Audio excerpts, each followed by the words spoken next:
Welcome back, everyone, to the Deep Dive. Today, we're going to dig into something that I think's been on everyone's mind lately, at least anyone building with, microservices, Yeah. which is how do you keep all these different kind of like independent pieces of software talking to each other Right, right. How do they communicate effectively? effectively?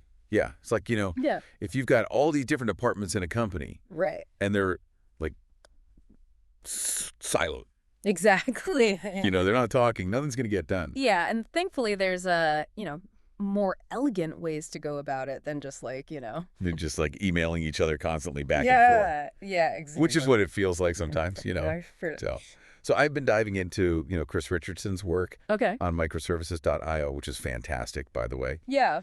And this whole idea of domain events really, really caught my eye. It's a good one. It just seems like a much more elegant way to handle communication than what, you might think to do like right off the bat. Yeah, the traditional way of doing things involved these direct calls between services, Okay.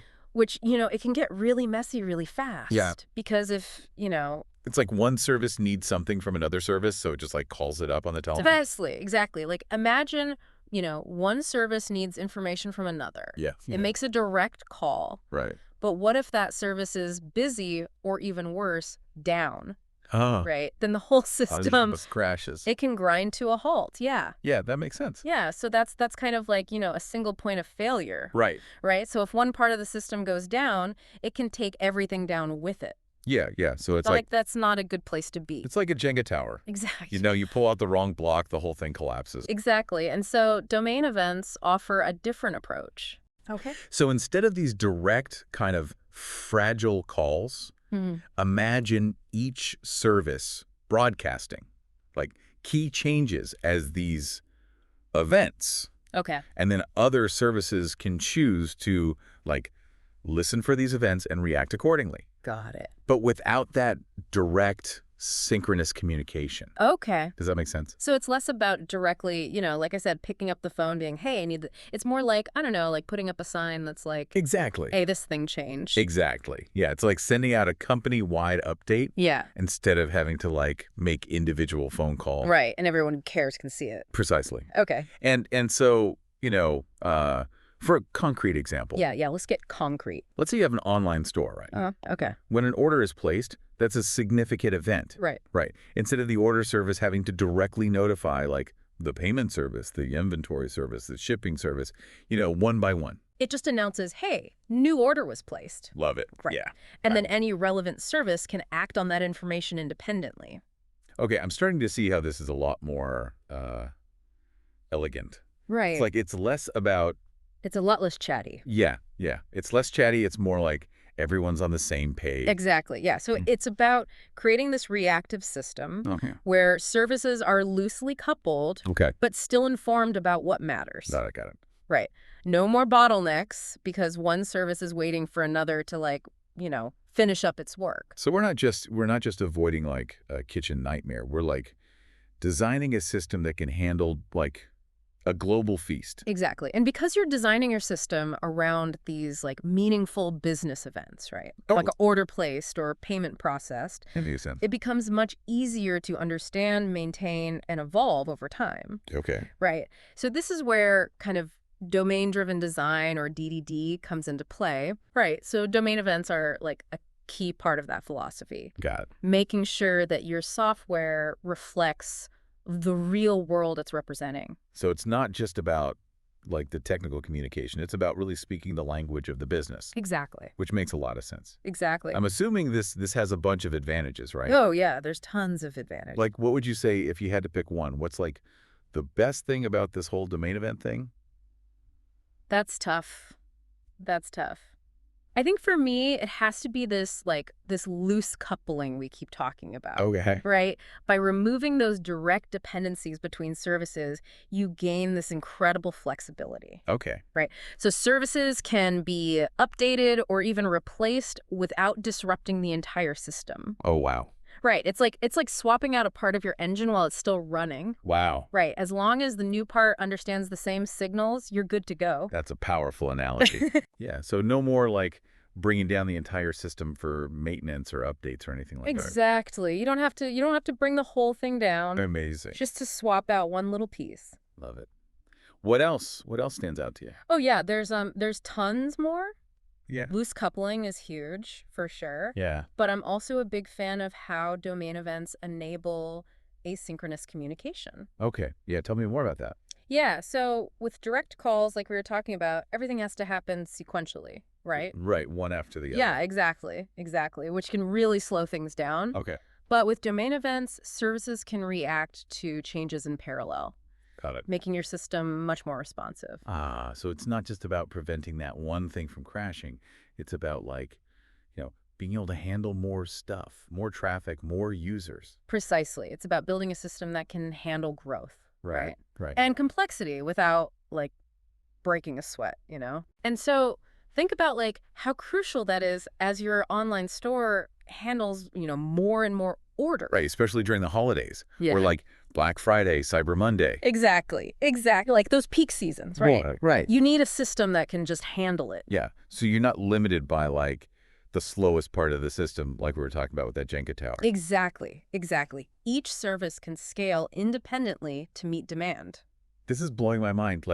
We've gone from avoiding kitchen nightmares to designing a system that can handle a global feast. Right. It's like you're scaling up to handle the whole world. This is amazing. I love it. But I do have a question, which is, we've been talking about these individual events, right? Right. Like order placed. But what about, you're talking about these more complex workflows. Right. What if, there's multiple steps to actually getting something to the customer's door. Right. It's not always just one and done, No. right? Right, exactly. It's not just one event, it's a whole bunch of events. Exactly. So how do you manage that? Yeah, so that's where things get even more interesting. Okay, I'm ready. Right. So we start to move into the realm of patterns like CQRS and Sagas. Ooh, those sound fancy. Yeah. Those are the big brain stuff. Okay, so what are those? What are CQRS and Saga? Okay, so CQRS stands for Command Query Responsibility Segregation. Okay, so that's a mouthful. Yeah, it's a bit of a mouthful, I know. But what does it actually mean? Yeah, so the basic idea is to separate the responsibility of handling updates, which we call commands, Okay, from handling queries, which is basically reading data. got it. Right. Okay. And domain events play a crucial role here because they act as the bridge between these two sides. Okay. So when a command changes the state of a service, it emits a domain event. And this event is then used to update what we call the read side of the system, ensuring that queries always reflect the latest information. So instead of everyone crowding around the same database, all trying to read and write at the same time, you have a more organized approach. Exactly. It's like having, dedicated teams. Okay. Right. So one team is handling incoming orders and updating inventory. Right. And then another team is managing customer inquiries about product availability. Okay. Right. All right. They work in sync thanks to this information flow provided by the domain events. Okay, that makes a lot of sense. Right. It's like having, a well-run restaurant instead of everyone just running around like crazy. Exactly. You have different stations, you have different people responsible for different things. Love it. Okay, now what about those sagas? Right. So those are important too. Yeah, what are those all about? So sagas are essential for managing what we call long-running transactions that span multiple services. Right. So remember our online store example. Yes. Let's say a customer wants to purchase a product. Okay. Right. So that triggers this chain reaction, right? Right. You have to reserve the item in inventory. You have to process the payment. Right. And then finally, you prepare the order for shipping. Right, and those are all different services. Exactly. Yeah. Exactly. Each of those actions might involve a separate service. Okay. Right. And so, you don't want one part of that process failing to bring the whole order crashing down. Right. What if the payment fails? Exactly. You don't want the inventory to be oh, sorry, this is gone. Exactly. You don't want the inventory to be stuck in limbo, right? Right, exactly. And so that's where sagas come in. Okay. They use domain events to coordinate these multi-step processes, right? Okay. Ensuring that if one step fails, compensating actions are taken. Got it. Right. So if the payment fails, the saga would use domain events to release the reserved inventory and notify the customer.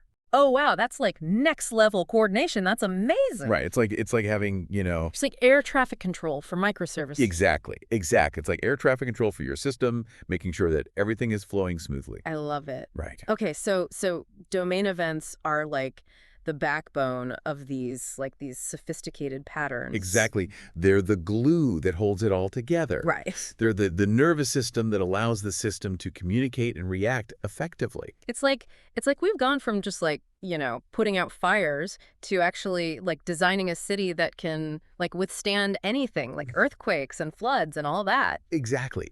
You've built this resilient, adaptable system. Love it, love it. And to make sure this backbone is rock solid, right? We can leverage techniques like a transactional outbox and event sourcing, but those are topics for another deep dive. Okay, you're just teasing me now. But this is amazing. I'm already seeing how powerful this is. And how much potential this has for building these really robust and scalable microservices. It's a game changer, for sure. Yeah. But we've been talking so much about these patterns and these ideas, but what about Chris Richardson? Right? Yeah, we keep mentioning him, but yeah. Why is he the domain event guru? Yeah. He's kind of the main man when it comes to this stuff. Right. We've been throwing his name around a lot. Yeah. For good reason, though. Yeah. Chris brings this incredible depth to the field. Okay. Right. He's not just, talking about theory. Right. He's lived and breathed these challenges for years, Right. So he's been in the trenches. Exactly. Yeah. Exactly. So, his writing goes beyond just explaining what domain events are. Okay. He really dives into the how, the practical patterns, the potential pitfalls, right, the real world implementation details. Yeah, I think that's what makes a difference for a lot of folks, right? Okay. It's you can understand a concept, but actually putting it into action in, your code, in your system, in your company. The real world. Yeah, in the real world, it's a whole other ballgame. Exactly. And that's where, Chris's work, I think, becomes so invaluable, right? Because he's got this platform, eventuate.io, which provides, practical guidance and even tools to help teams actually implement these patterns successfully, So he's not just, the expert. He's educating as well. Absolutely. He's an educator, a mentor. That's fantastic. Yeah, he's helped countless teams build these, more resilient, scalable, maintainable systems. That's inspiring, just to see someone who's not only so knowledgeable about this stuff, but also just willing to share with the world. It really is. It's that kind of collaborative spirit that really drives, innovation in this industry. Absolutely. Well, I think this has been a fantastic deep dive. Yeah, this was fun. We've gone from, understanding why the old way of doing things with microservices just doesn't cut it. The duct tape and superglue approach. Yeah, the duct tape and superglue approach. We've got to retire that. It's time to retire that. And we've moved into this, elegant world of domain events. It's a much more elegant way of building things. It really is. It's those Japanese rock gardens. Right, where everything just flows. Yeah, it's calm, it's organized. It's peaceful. There's a place for everything. Exactly. Yeah, domain events, CQRS, Sagas. All these tools. These are the tools for building truly, modern, scalable, robust systems. Absolutely. This is the future of building complex systems, for sure. If you are ready to ditch the duct tape, get rid of the superglue, I highly recommend checking out Chris Richardson's work. Yeah, he's got a fantastic website, Microservices.io. Microservices.io. It's a treasure trove of information. It really is. He's also got a great book, Microservices Patterns, if you're looking for something, a little more in-depth. Yeah, if you want to really go deep. Exactly. And if you want to get your hands dirty, you mentioned eventuate.io. Yeah, that's his platform that'll give you the tools and the guidance to actually implement this stuff. Fantastic. Well, on that note, I think we've reached the end of our deep dive. This was fun. Until next time. Always a pleasure. And to our listeners, as always, thank you so much for joining us. Keep exploring and keep building amazing things. You can now follow Code Impact Podcast on Apple Podcast, Amazon Music, Spotify, and other podcast networks.